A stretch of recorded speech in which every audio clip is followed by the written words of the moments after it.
रामकृष्ण हरी विठ्ठल केशवा.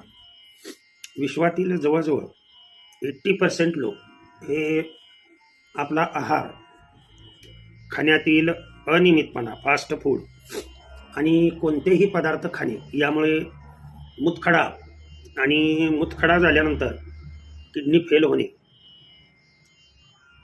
हे सर्वात मोठा सर्व आजाराला कारणीभूत असणारा हा डिसऑर्डर.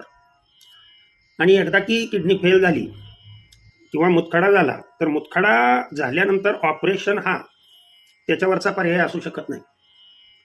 तो मुतखडा नॅचरली होऊ नये म्हणून कोणतं नैसर्गिक फूड खावं किंवा झालं असेल तर ते कसं कमी करावं आणि आपली किडनी कायमस्वरूपी व्यवस्थित राहील याच्यासाठी हा आजचा व्हिडिओ आहे.